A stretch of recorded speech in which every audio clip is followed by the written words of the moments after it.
السلام عليكم ورحمة الله وبركاته. قبل أي حاجة أشكركم جدا جدا على الشير وعلى التفاعل اللي حصل في الحلقات اللي فاتت، حقيقي شكرا لكم جدا جدا. حلقة النهاردة أتكلم على نقطة في القدم، النقطة دي ساحرة في علاج الالتهابات، لكن هنعملها بكاس حجام. في كتير من الناس عندهم يقول لك أنا رجلي سخنة جدا جدا، في عندي التهابات في أطراف رجلي، التهابات مش عارف جايه لي منين. الحالات دي يا جماعة بنبدأ شغل ليها على الظهر كده بكام كاس، أماكن معينة خاصة على الظهر، بحيث برضو تنظف الظهر كويس وتمسك جذر المشكله لو جايه من الغضروف او جايه من الفقرات القطنيه، لان في الغالب ممكن بتسمع الاعصاب من فوق لتحت.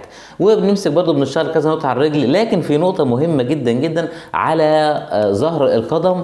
النقطه دي ساحره في ازاله الحراره الموجوده في القدمين.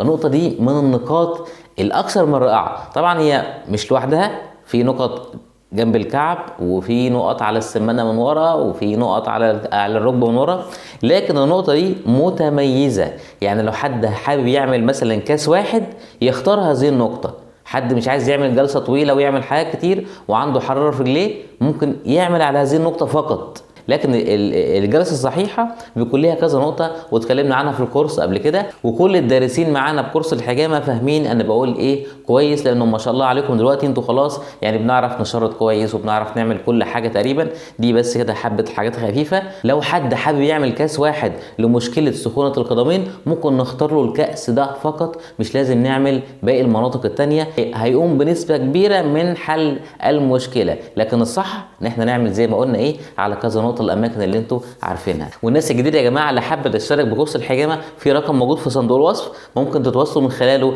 رسائل واتساب على الرقم ده. ان شاء الله هتلاقي في حد بيتابعكم ان شاء الله، وندخل الكورس مع بعض، وهتلاقوني متواجد معاكم ان شاء الله 24 ساعه. احنا متواجدين مع الدارسين بشكل دائم جدا جدا، لان في اكتر من مجموعه بيشتغلوا وبنتابعهم. وانا فعليا كذا مره اقول لكم انا سعيد جدا جدا بالناس اللي مهتمه وبتتعلم حجامه، لان في كذا استفاده. الاستفاده الاولى هو بيتعلم، الاستفاده الثانيه هو فعلا اتعلم حاجه مميزه جدا، الاستفاده الثالثه ان احنا ده بيتيح لينا ان احنا نعمل بعض الاعمال الخيريه من العوائد اللي بتيجي من كورس الحجامه. ففي استفاده كتيره بحاجات كتير قوي. فيعني انا سعيد جدا بكل الدارسين بصراحه اللي بيشتركوا في كورس الحجامه. اتمنى كل حلقه فادتكم. شكرا لكل شيء على الاخر، شكرا على الحلقه الجايه ان شاء الله. السلام عليكم.